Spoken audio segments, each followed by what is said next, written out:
Yes, okay. A very warm welcome. Good morning, Mr. Lee.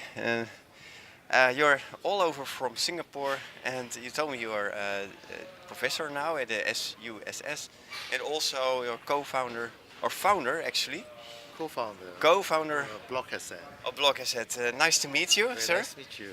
Could you also please tell, I'm Jan Rob Schutte from CryptoAcademy, crypto traders community in Holland.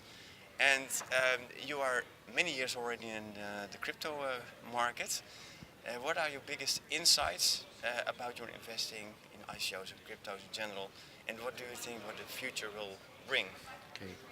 Very nice to meet everybody. My name is David Lee from Singapore, and in 2013 I started doing research full time in the university on cryptocurrency, and I have learned a lot because I have been in the hedge fund industry for 20 years before I retired in 2012 to go back to university full time. So when I look at crypto projects and ICO, I have to really um, basically throw away a lot of my old concepts about financial evaluation, and I have come to a lot of conclusion in the sense that the token economy is very different from the old financial economy that we are in.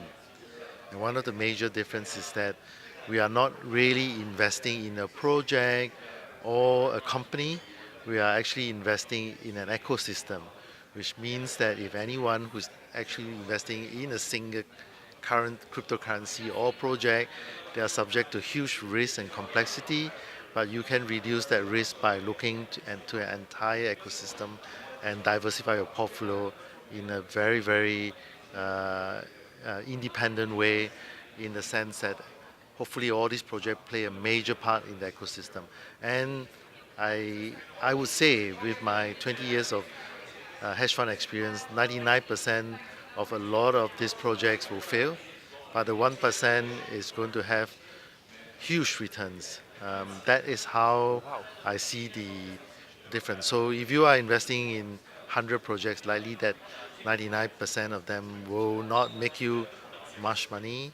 Maybe in the short term, but in the longer term, you will get huge return with a very small percentage of them, and you have to be very good in picking that particular one that is going to perform extremely well. Yeah, and does it, if I understand right, is it also very, very important to diversify in many projects then, if you invest? Yes, it's different in the sense that when we talk about diversifying, previously we are always looking at negative correlation between asset classes. But you look at now, whether it's property, stocks, equity, they are all correlated. And there is a major systematic risk in the sense that most of these asset classes are concentrated at serving the top of the wealth pyramid, whether it's properties, whether it's banks, they are all just serving the top of the wealth pyramid. So if you look at the statistics, last year 1% of the population in the world owns 50% of the assets, and 1% of the people garners 87% of the new wealth collected. That means the rest of the world, 99%, only have 13% of the new wealth created. And Wow. that situation cannot continue. And I feel that blockchain and token economy provide a fantastic way to diversify your portfolio by serving those underserved and going into the areas that has no systematic correlation with the kind of portfolio that most of the hedge fund managers and the traditional pension funds are holding. Wow, great, great. And if you were give one takeaway for our customer, what the ICO investor, traditional investors or ICO investors in general, what is the takeaway? What you would like to say? Okay, this is very key to take a look If at. you have to invest in crypto, I think the most important thing, there's only one word for you, which is inclusion. Look for technical inclusion, which means that blockchain that can talk to each other, chain within chain, blockchain that has a side chain, blockchain that can use smart contract to communicate with other blockchains that can do atomic transfer. Any blockchain that is designed to be a nodes of the entire ecosystem rather than a blockchain that try to dominate. that blockchain, that inclusive blockchain is going to be very worthy in the future in the fiat world. That's number one. The other one is inclusion in terms of finance. Probably about 61 to 70% of the people in the world do not have formal bank accounts. And in Asia alone, about 73%, they do not have any formal bank accounts. And these are the people that the banks have not been servicing. So financial inclusion projects in the crypto space is one area that will have a negative correlation with the traditional portfolio that you have.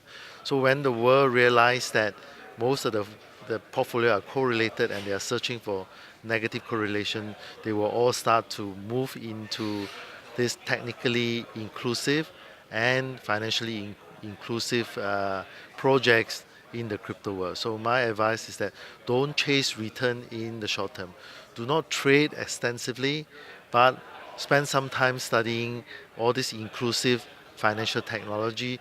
They will yield you very good return, and never put any money into crypto that you cannot lose. So don't chase return, but let return chase you.